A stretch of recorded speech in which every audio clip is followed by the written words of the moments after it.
If you knew what your true yes was and what your true no was in all areas of your life, would you be able to choose faster and easier? What futures would those choices create? Everyone is capable of connecting to their bodies in a way to have more exuberant and joyful living now and in the future. Now, here is your host of Choosing a Different Future with Siris. Hi everyone, I'm Siris Raquel Rivas Verdejo, and you're here on Choosing a Different Future with Siris. Today's show topic is Ditching Yourself, Break Free of Codependence with my special guest, Megan Walrod. And if you're new to our show, if you're new to me, this show is all about talking about the different things that we can choose, the different ways that we can be in the world so that we can create a future that's actually going to work for us beyond what's been projected and expected of us. And if you'd like to explore any of our upcoming events, any of our groups, we do have events posted on the Empowering Light Language website, empoweringlightlanguage.com/events. Some events to look forward to and check out are the Being a Different Possibility for Families monthly complimentary calls.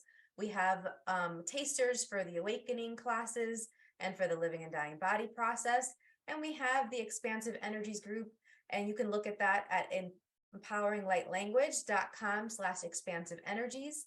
And me, myself, I am the host of this show, obviously, but also a family and child coach where I work with an entire family to create a personalized plan so that everyone in the family can thrive, while also looking at how the bodies need to be nurtured through my body and relationship coaching. And in that vein and with that hope in mind, I've created the living and dying body process with my body and the earth to contribute to as many bodies that would like to have more exuberant living. So really excited to talk about this particular topic with my guest, Megan Walrod. I'd love to introduce you to her and to the topic today. So I'm going to read our description. It says, does the age-old pattern of codependence have you ditching yourself? Abandoning what's important to you to take care of other people's needs or wants, and burying your own dreams to prioritize others' dreams? If so, you are not alone. This is a real epidemic that plagues too many modern women, but there is hope. Yay! There is a way to break free from self-abandonment and come home to yourself. I love that phrase. So in this episode, Megan and I are going to be talking about a lot of different things. She is a mentor in the art of brave living, and she'll share her own story about how she ditched herself for decades and what it finally took to end this cycle of codependency and people pleasing. And so we're going to talk about the signs that show that you're ditching yourself. We're going to look at all these different patterns. We're going to share some questions in our own journey, and then also some specific action steps that you can take to prioritize yourself and your dreams without feeling guilty. Now, a little bit about Megan. Hi, Megan. Thank you so much for being here. Hi, Megan is a mentor for successful women who aspire to live bravely and authentically. With her expertise in breaking free from codependency and people pleasing, Megan empowers her clients to lead a life that truly fulfills them and allows them to share their unique gifts with the world. Her approach, which she calls Live Your Yes, is rooted in the belief that prioritizing joy and pleasure is the key to achieving success and attracting what we desire. Megan's guidance is invaluable for those who seek to overcome limiting beliefs and embrace their full potential. Through her mentorship, she helps women cultivate their inner strength and confidence, allowing them to achieve their dreams and lead a life that lights them up. And I want to make sure that everyone has Megan's contact information. I'll also mention it again at the end of our episode, but it's meganwalrod.com. And she has an amazing podcast that I was on talking about self-advocacy and exuberant living. And you can go to that podcast at meganwalrod.com/the show. And she has offered a beautiful free gift for us and our listeners. It's 10 ways to say yes to yourself without feeling guilty. And you can check that out by clicking on the website. And there's also a link to it on this episode's notes. And then lastly, we have Megan's private Facebook group. It's a wonderful group for brave women. It's called Brave Women, Brave Living. And the link to that group is also on this show's notes. So make sure to check that out as you're listening in. Take a moment and make sure that's bookmarked and ready to go for you to start exploring. Megan, honey, how are you? Good morning. It's a super early morning for you today. It is, and I'm so happy to be here with you. So thank you for having me. You rallied. You rallied. I don't know if I could do it. Yeah, it was. Yeah, I feel like we've been in this conversation for a while, so it's really fun to bring it here, public, bring it to our communities. Well, and it was so lovely being on your show. You provide such a beautiful judgment-free space on your show, and you've been talking to all these different brave women. I can't wait to hear about your bravery and your journey. I only know a little bit, so I suspect I'm going to learn some new things about you as well, which I'm really excited about. So you had this journey of a lot of people pleasing and ditching yourself. What exactly did that look like? So I didn't realize this at the time, but it really begins as a kid. As a little girl, I grew up the middle child of 5 kids and unconsciously felt like it was my job to take care of everyone else. And when my mom was sad or when my dad was angry, there was this internalized belief that it was somehow either my fault and also that it was my responsibility to make my mom happy and make my dad not get angry and make sure that everyone was okay. Because if they were okay, then I could be okay. And as the middle child of 5, I was the mediator and the one to go along with everything. Like I didn't have strong preferences, except that I loved being outside a lot more than being inside.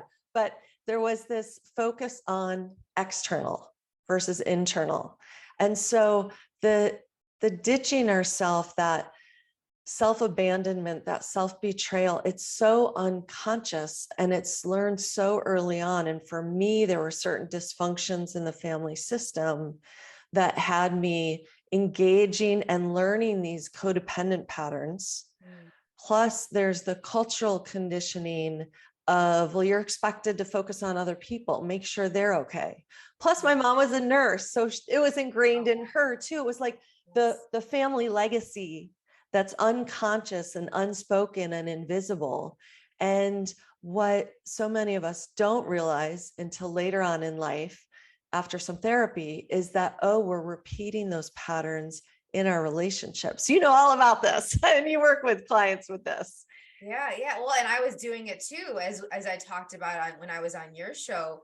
So if I'm hearing you correctly, it seems like one of the ahas for me when I'm listening to you, even for myself, is as soon as you're making other people like the number one in your life, you're actually doing a disservice to you, and you're not including yourself in your care and in your life as much. It's like it's everyone else's needs are eclipsing your needs. Exactly. Is that accurate? Exactly. Because there's definitely a way, and we both know this, around how to tend to others while including ourselves, while including, what is important to us. Like, hey, I'd love to go get, those salad bowls tonight for dinner. What would you like? Instead of, what would you like to eat? Sure, that sounds good to me. It's like, forget about the salad bowls. Exactly. So it's that inclusion of us. And yet like my marriage is a great example of where, again, these patterns are so unconscious.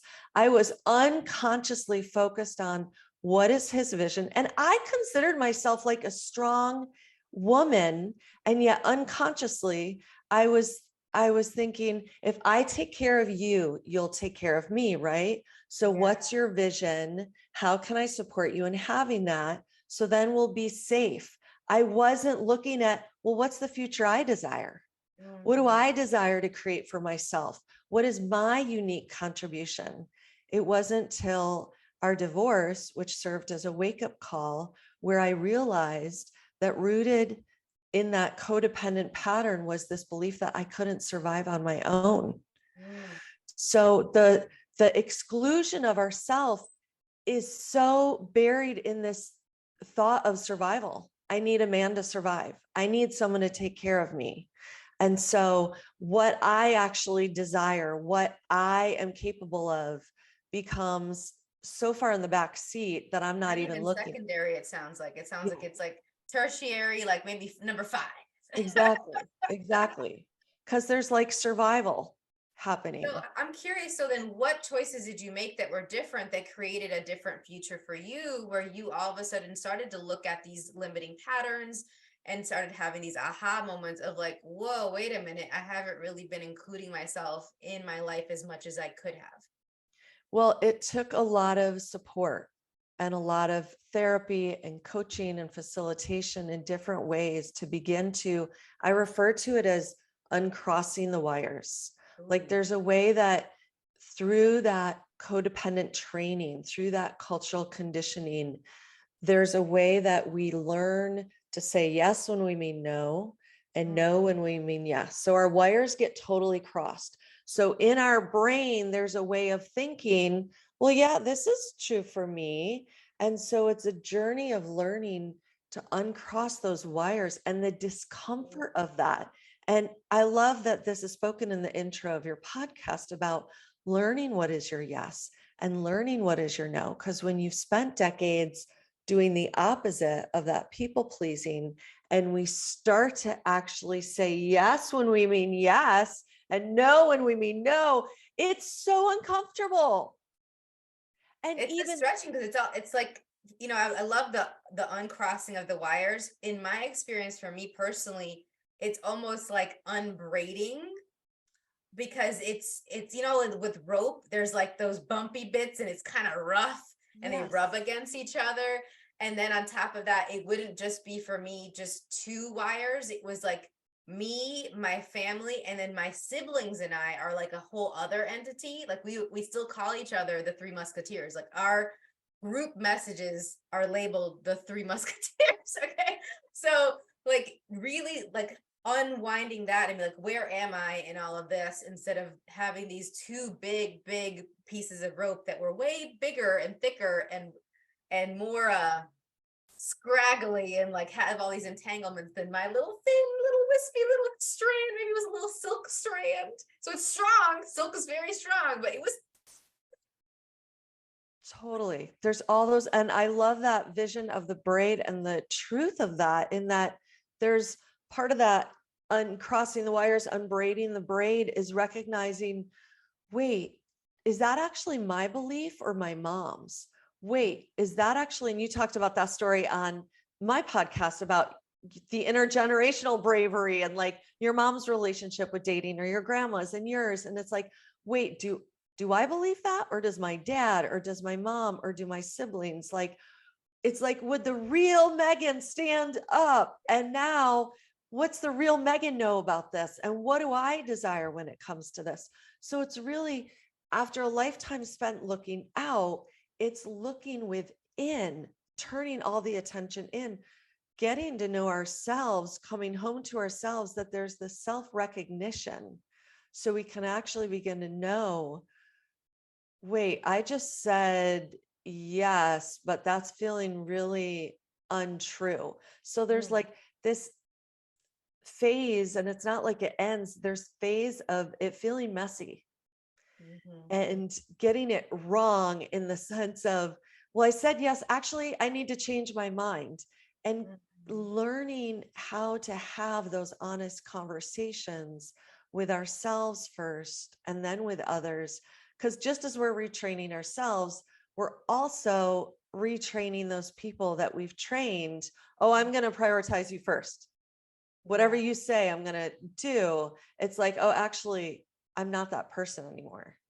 Well, it's funny you say that, because it is a retraining. I completely agree. One of the analogies I like to use with my clients is I talk about like, well, we've been dancing this certain dance. I say it even with my parents, whatever type of clients I'm working as. Like, let's say with a parent, they have been doing this certain dance, and it's, let's call it the salsa with their child.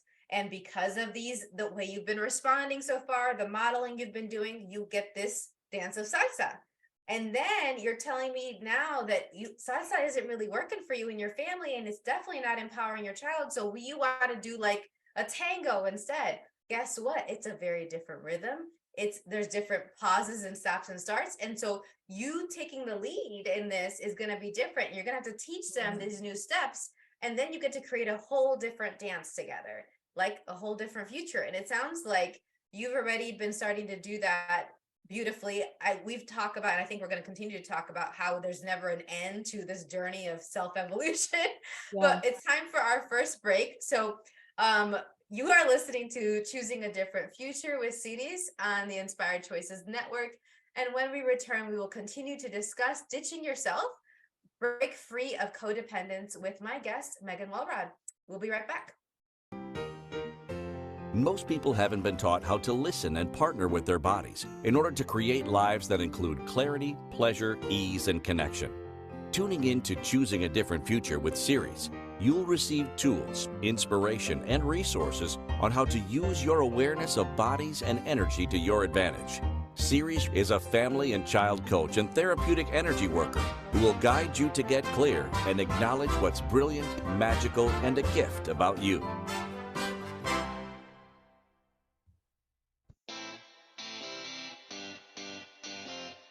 Are you a subject matter expert? Are you here to share your expertise with an audience waiting to hear from you in only the way you can deliver? Are you ready to have your voice amplified across the airwaves? Inspired Choices Network has a global radio platform streaming to millions of people across the world. Professionally produced and supported by an accomplished team every step of the way, you can broadcast from anywhere in the world, knowing your voice matters, and we ensure it is delivered with ease and efficiency. Eager to hear your message, the world awaits. Contact us today to become an Inspired Choices Network radio host. Email become a host at inspiredchoicesnetwork.com.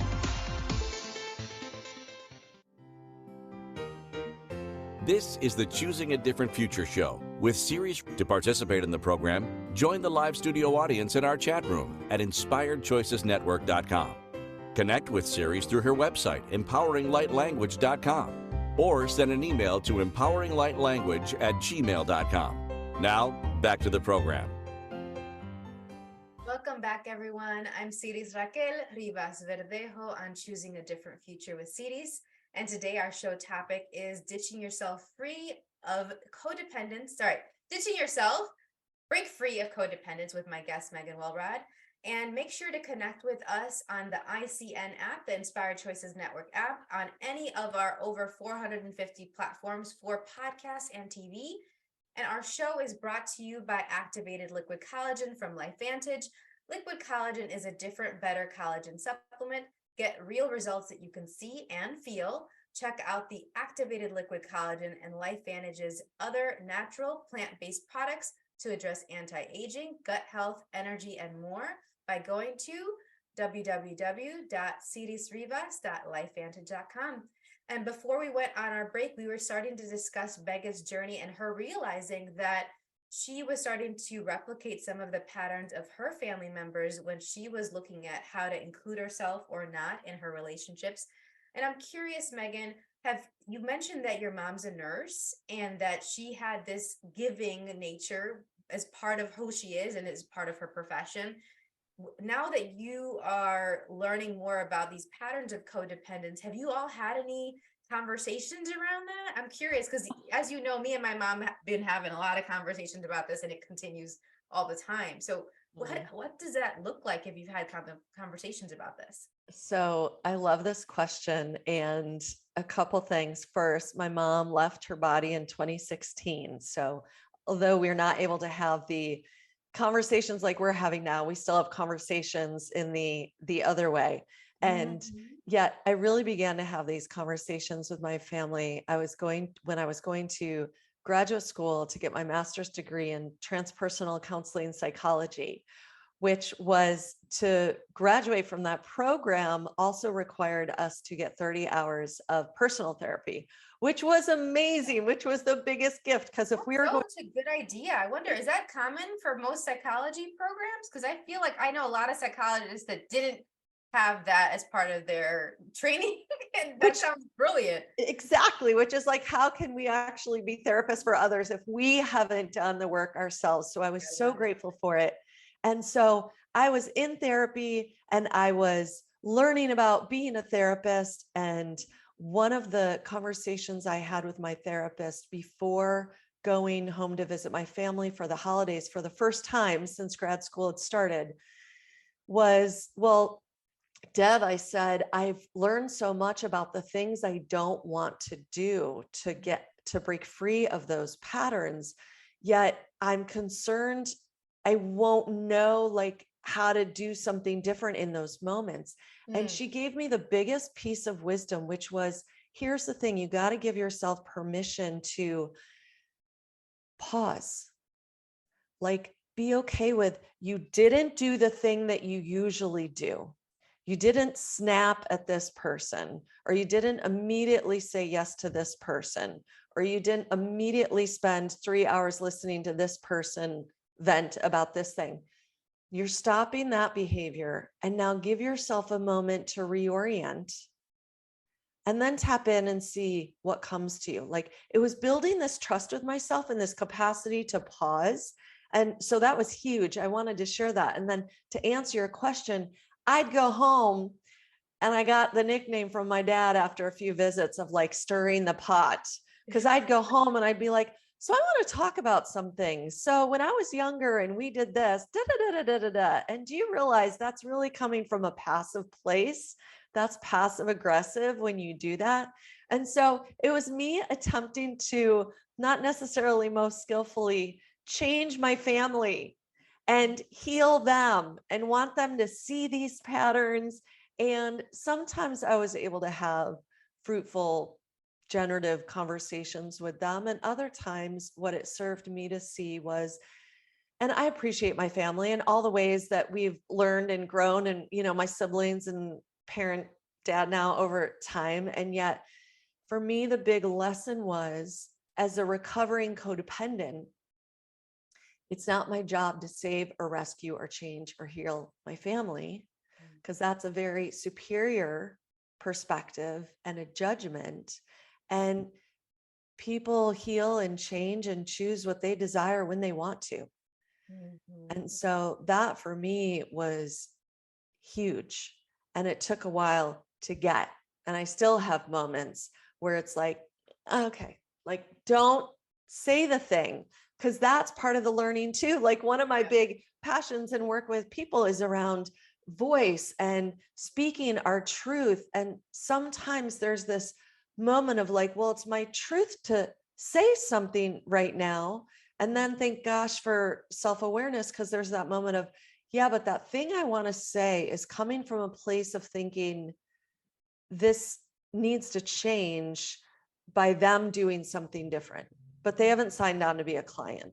They haven't signed on for that change. So it's like being able to recognize when the truth is actually coming from that old pattern of trying to control. Yeah. Yeah. And that's a Well, and there's biggie. a couple of powerful things you mentioned. I just want to highlight, like the pause piece was really huge. I really love that you said that, because a lot of people, and especially women, we feel like we have to fill in the silences. We can't just kind of sit in the silence.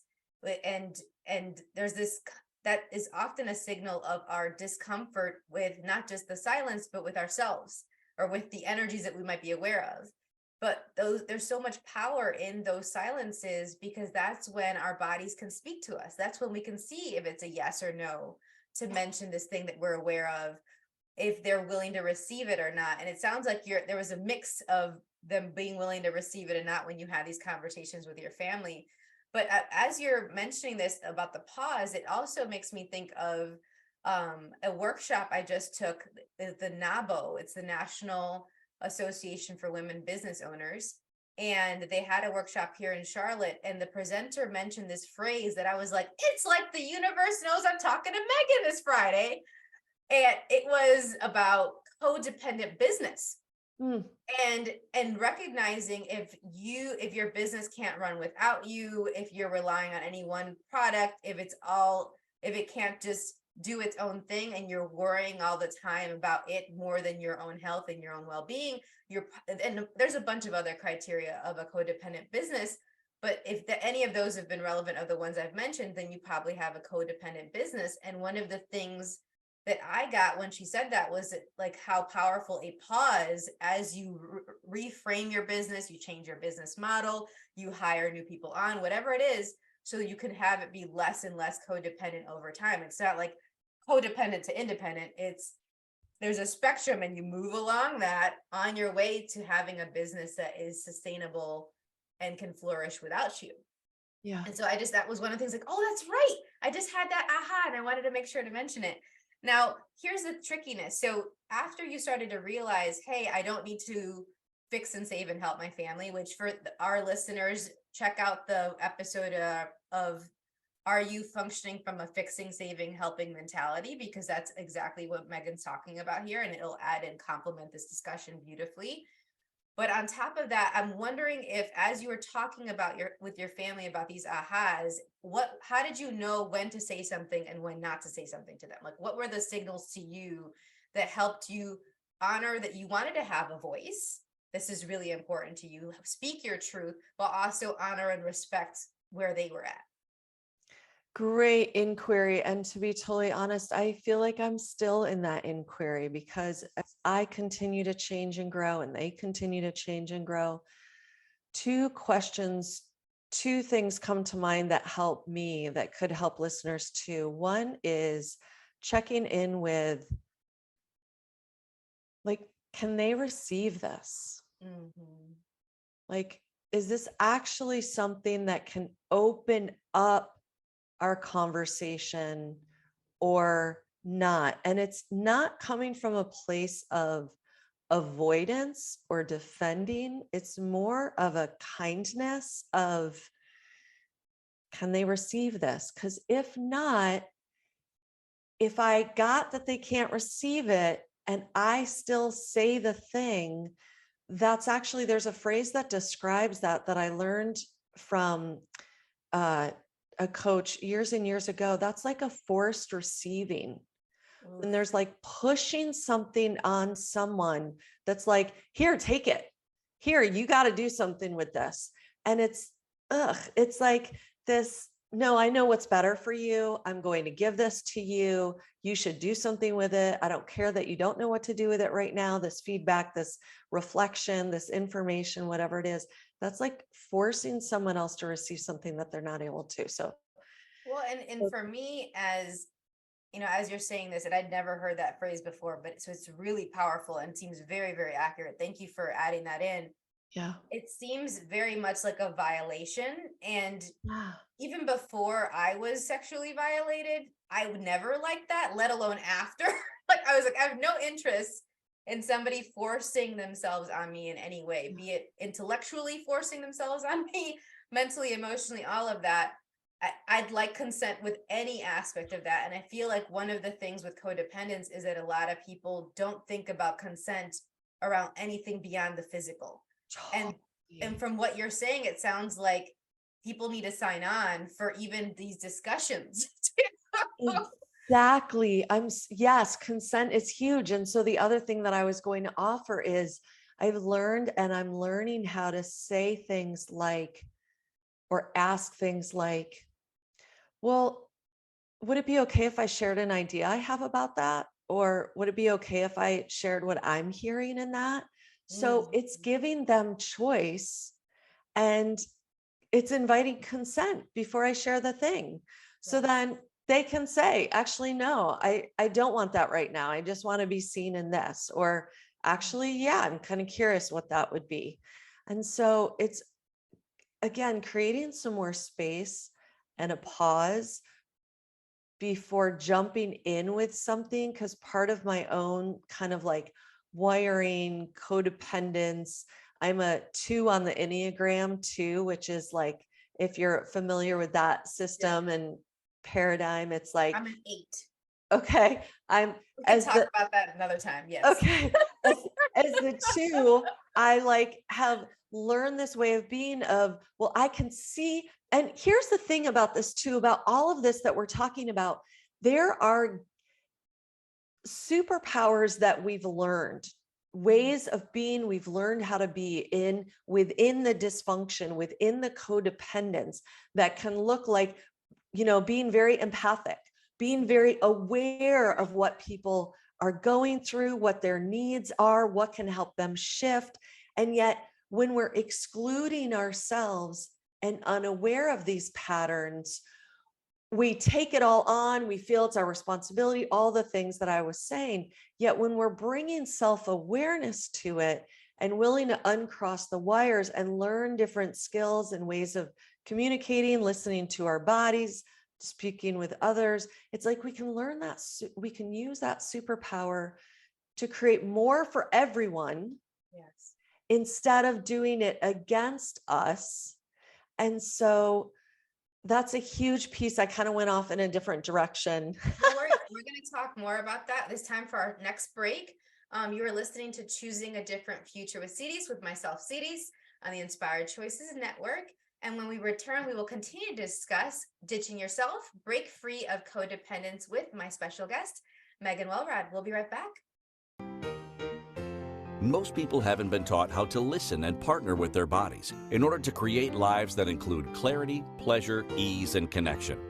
Tuning in to Choosing a Different Future with Siris, you'll receive tools, inspiration, and resources on how to use your awareness of bodies and energy to your advantage. Siris is a family and child coach and therapeutic energy worker who will guide you to get clear and acknowledge what's brilliant, magical, and a gift about you.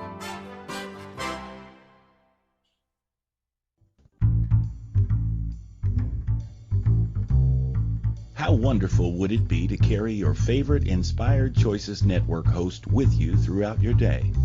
Well, now you can. Inspired Choices Network now has its very own mobile app. Our free app offers live streaming shows, along with thousands of podcasts and TV episodes. Our shows cover a wide variety of topics.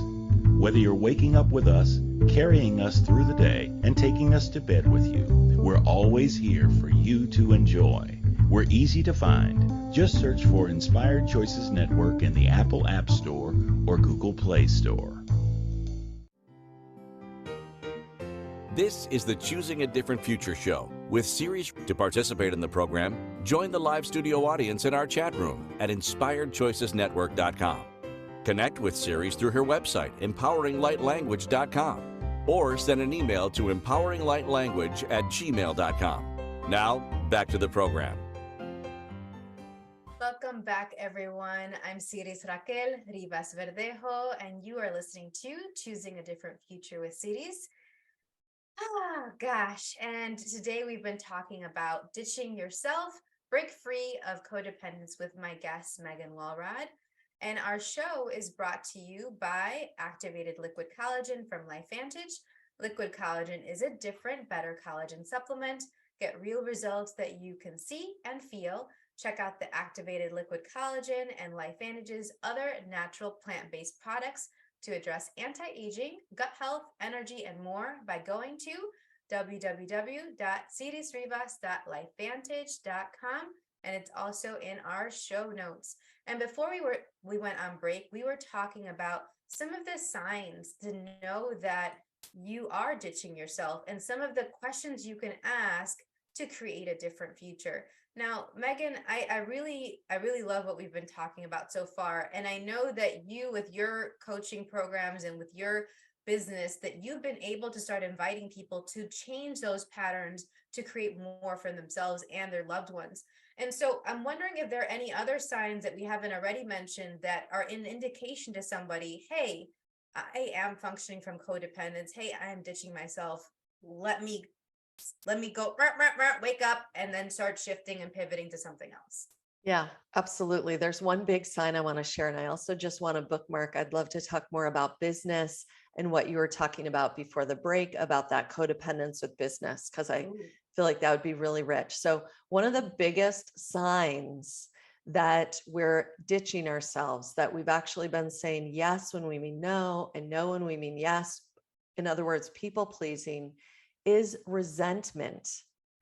Because resentment is like that buildup of, I don't want to do that thing, or I'm not feeling appreciated, or why does she get to do that? Or why do they get to do that? And I don't. And what I love to invite my clients and what I've used myself to my own personal journey is whenever there's resentment, like we can boil in it for a little while. So this is where self-awareness and tracking our experience helps, because we can be like, okay, I'm feeling resentful. This is a signpost that somewhere I've crossed my wires. I've been people pleasing. I've been ditching myself. I haven't really been tapping in with what's true for me. What am I desiring here? What would I like to create here? And that can show up in our personal relationships, in our professional relationships. And it can stay with us. If we're not willing to shift it, that resentment can just bleed into everything and take us down. Is it like the frog? You know how they talk about when the frog that's boiling, like if you just do it Yes. incrementally, it just sits in Yes. the boiling water and dies. And it's kind of Yes. like resentment, like it'll be slow, like a slow boil, and you don't even realize that you're getting boiled to death until you're like, how did I get here? Ah, you're almost at the end of the point of burnout or overwhelm and toxicity, where you're like, and I'm out. It's like, wait a minute, we could have had all these other mini steps Totally. before then where we jumped out of the boiling water. Totally. That is such a great example. It is exactly like the frog, and it's like all those what seem like small choices. Well, I'll just do it this once. I'll just stay later this once. I'll just work a little longer this once. I'll just give a little longer session this time. I'll just give them a special discount on that this once. But then that all builds up, and it's like, and so what can be another sign is when that's built up, when we're that frog in the boiling water, there can be this feeling of we're at the effect of others. Mm-hmm. We might call that the victim consciousness, where I don't feel like I can change it. Everyone else has more power than I am. I mean, look, I'm a frog in this boiling pot of water. And Look at me. Yeah. exactly, Well, exactly. And so, and I know this place so well. I know that victim. I know how real it can feel, how powerless we can feel, how hopeless. And after all those small choices, it can seem like the only way to change it is to make some one big, dramatic, drastic move. Like, I'm going to leave all of you. I'm going to quit all of this, because the only way to prevent my burnout or prevent my, going crazy is to leave all of you and like burn it to the ground, before building something new again. And it's like, this is where moving into like how to create these changes, there can be a few different steps to that. But before I get to that, I just want to pause around if there's anything you wanted to add about those signs, about feeling well, that. I'm actually wondering, like, if one of the things you're going to mention right now, because we are often very tapped in when we talk, is how this looks like with business, because you wanted to talk about business. I realized that even interpersonally, I didn't ever think of myself as a victim, even when I was technically a victim and I was raped and all the different breakups and things with my boyfriends. But where I did feel like a victim was with health and with business. And I would often go into, oh, it's because this people are reliable, and because the client's this, and pointing externally to all these other things instead of can I change to have a business that's actually going to thrive, that actually works for me, that nurtures my body. So what are the choices that and the possible steps that people can take so that they can actually move from that water, being a frog in the water, boiling, and these micro decisions? Because it seems like from what you're saying, the micro decisions and choices can either lead you to what you'd like more and more, or those micro decisions can lead you toward that resentment and the toxicity and those problems that you then look up and you're like, how did we get here? Totally. Yeah. So a couple things. One, the whole thing about the business and like the they, that's another sign of like the blame. like blaming others or even blaming ourselves. Like that's, again, a great signpost for, okay, I've left myself here. Now let's tap into myself, because there's potency in there beneath the blame, beneath the resentment. But if we just stay with that feeling, that thought pattern, we're missing out on it. So when we tap in the potency, so with business, to answer your question, there's the question of, what do I desire to create?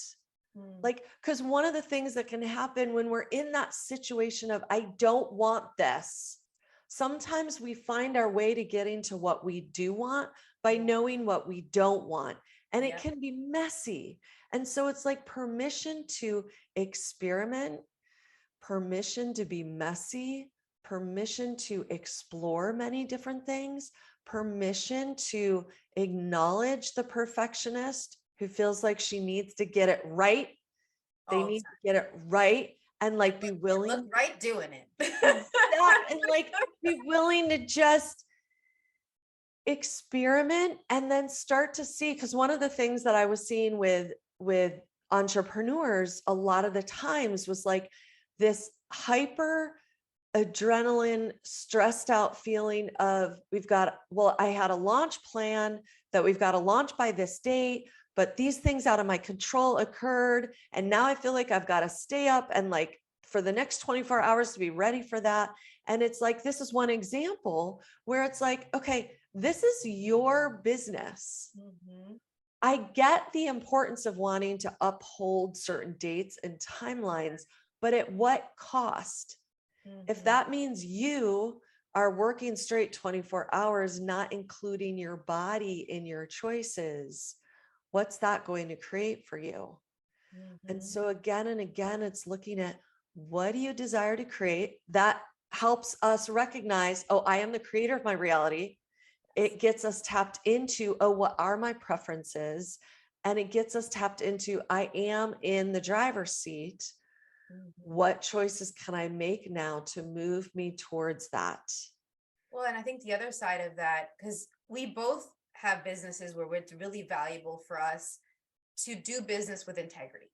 Yes. And so we're walking the talk, right? We're not going to just say this stuff and then we're not actually using these tools. We're not actually having success with this and having success with our clients using the things that we're talking about. Yeah. And there's a sense of responsibility. We care about showing up. We care about valuing people's times. They signed up for this thing. They paid this money. I should be there. I should deliver on my end because I said I was going to. That's the integrity. And there's also this piece that has been super, super important that I've, even in the last couple of weeks, I've been really, really having to navigate and look at, and it's being willing to disappoint people. I would do everything. I would function from a lot of dishonoring of me in order to not disappoint people, because I was twisting this idea of integrity and using this concept of integrity to abuse me and my body, instead of being like, what if I use my communication skills, was willing to be vulnerable and say, hey, this is what's going on. I absolutely apologize. I honor your time. I know you signed up for this. I know we said this date.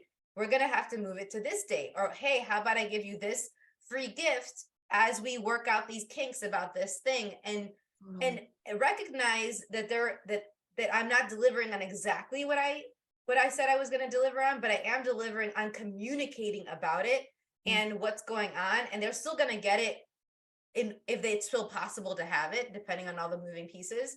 But that piece of like being willing to disappoint people has been a really, really tricky journey for me. Have you noticed that as a part of your detoxing of codependent patterns? Hugely. And I love that word detoxing, because that's exactly what it can feel like. And the whole disappointing. Absolutely. I actually wrote an article that I believe is available starting today on the show notes, all about it. It's called, Why Do I Feel So Guilty When I Prioritize Myself? And I share. I'm hearing it again. I know you told me, and I'm like, goosebumps. I read it. I'm going to have to read it again because I'm like, yep. That everybody needs it.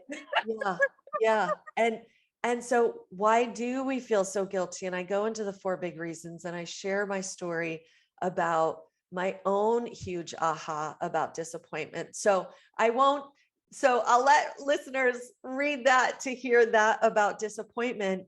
And yet what I want to speak to that you're sharing about the integrity piece within that, the use of our communication skills to that willingness to disappoint someone, like that is a question that lives in us as a business owner, as a woman of her word, in integrity, being in integrity with myself. It's like, how do I navigate when something's changed?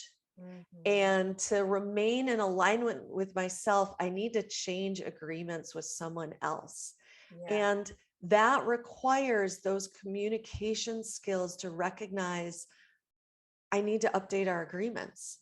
Just update. It's not like you're tossing it, like you're pissing all over it, like it wasn't valuable the first time. We're just tweaking it, just making some tweaks. Not a big deal, but it's time for our next break. I feel like that last part just went by in a blink. Oh my God.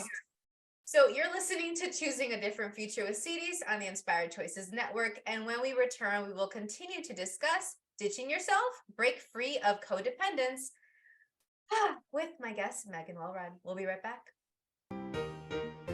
Most people haven't been taught how to listen and partner with their bodies in order to create lives that include clarity, pleasure, ease, and connection.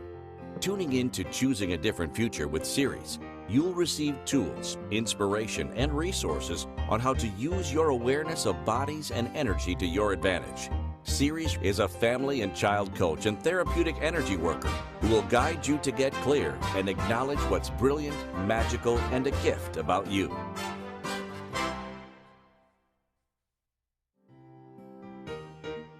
This is the Choosing a Different Future show with Siris. To participate in the program, join the live studio audience in our chat room at inspiredchoicesnetwork.com. Connect with Siris through her website, empoweringlightlanguage.com, or send an email to empoweringlightlanguage@gmail.com. Now, back to the program. Welcome back, everyone. I am Siris Raquel Rivas Verdejo on Choosing a Different Future with Siris. And today our show topic is Ditching Yourself, Break Free of Codependence with my guest, Megan Walrod. And so before we went on break, we were talking about some of the signs of you being codependent, including not just in your personal relationships, but with your business, and some of the ahas that Megan and I have experienced around disappointment. And make sure you check out her article on that that's in our show notes, where she discusses her journey around that and the signs that she knew, okay, she was ditching herself and what she could choose differently. I want to also mention to everybody how you can reach out to Megan. You can go to her website at meganwalrod.com, and she has the Megan Walrod Show is her podcast. And I was on it talking about self-advocacy and exuberant living. And she has a wonderful private Facebook group called Brave Women, Brave Living. I'm in that group as well. We get to chat in there. The links to that group are on the show notes. And you can also check out her podcast on meganwalrod.com/the show. And you can get a free gift on 10 ways to say yes to yourself without feeling guilty by going to her website. So to go ahead and check that out. It's really, really yummy gifts. Thank you so much, Megan, for sharing those gifts with our listeners. I really, really appreciate it. And I've really been loving this discussion so far. So one of the things that I also want to make sure that people know about, and then maybe Megan can mention some last notes around this, because I think that this next episode that's coming up is actually something that resonates exactly with what we're discussing and with Megan as a person and a professional. Our next episode is 1,000 ways to say no and break free from codependence. What are the signs that you're in codependence? What if relationships could be a co-creative process where they could be mutually beneficial for everyone involved? In order to have your fantastical voice and be true to yourself, it's important to know how to say no. And yet it's one of the hardest things for us to do sometimes, especially if we haven't had great models for how to do it. In order to respect yourself and love yourself and those you'd like to have true, loving, or intimate bonds with, this is an essential skill. And so it's also a continuation of bridging the gap between codependent and co-creative relationships episode that we did. It's not required to check that one out first, but we're going to be talking about that. And I wanted to mention that next episode earlier than I usually do, because I feel like Megan knows something about saying no that she could chime in on now. So Megan, what do you know about the importance of knowing how to say no? How's that shown up in your life? Oh, so many ways. And I just want to say too, I love that you're doing an episode about 1,000 ways to say no. Yes, And no. it's that's amazing. And the free gift on my website, How to Say Yes to Yourself Without Feeling Guilty, also goes into some examples too, like literally how to say it. So great compliments to each other. So for me, So that's just how we do here, Megan, right? This is exactly. Exactly. I love this energy so much. So for me, oh my gosh, I mean, how it's shown up for me was there's a way that saying no felt mean. It felt unkind to others. It felt like I was withholding my love. So I went through this period of time when I was learning about setting boundaries, because what is a no, but it's a boundary. And in codependent, enmeshed, dysfunctional family systems, there usually aren't boundaries. We're all kind of in the merged field together. And so someone saying no and setting a boundary is startling. It's like, what do you mean you're not going to go with us? What do you mean you don't want to do what we want to do? What do you mean I can't do that thing I've always done with you? What do you mean it's time for me to get off the phone now because you have things to tend to? No, I want to keep talking to you. So it's like a no can seem so impossible. And so I just want to acknowledge that, because I know for me, it took me a long time to get comfortable with the no. And it created some ruptures in relationships. Like specifically with my sisters, there was a period of time where I was the one that they could come to and talk to about things. And I love my sisters and they're amazing. And I was kind of like the in-house therapist. And yet I got to a point where I just wasn't available I didn't want to be available for those. And so in my messy attempt to set a boundary, I just wouldn't answer the call. Oh, It just wouldn't be available. which is really common for a lot of women, including with dating too. Like they'll just kind of ghost away or that fade away instead of explicitly having the conversation around, hey, I'm not interested anymore. I don't think we're a good fit. And a lot of that seems to be like patterns that we've told about safety too. Like a lot of times when we say no to men, then there is violence. There's the risk of violence. And so even if we're not in the same physical space with them, we worry about that being the case. Yeah. Really quickly in a succinct way, because we're running out of time. Yeah. What happened with your sisters as you were shifting that and learning to do those boundaries and putting those boundaries It there? was building trust within myself that I actually knew how I could say yes and no in the moment and in the dynamic intimacy of being in relationship. I could say, listen, I've got 30 minutes today. So yeah, what's going on? Talk to me. And then as I got closer to the 30, That's wonderful. yeah, or I've got 5 minutes or I've got 15 minutes, what's up? And then upholding my own boundary. Listen, I love you. I've got to go. We can check in later.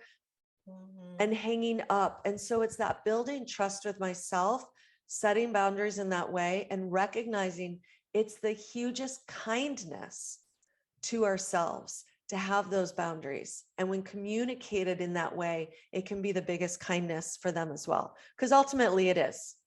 Ultimately it is. It really is. I completely agree. And just a lot of people think that by choosing yourself and honoring yourself, you're choosing against someone else.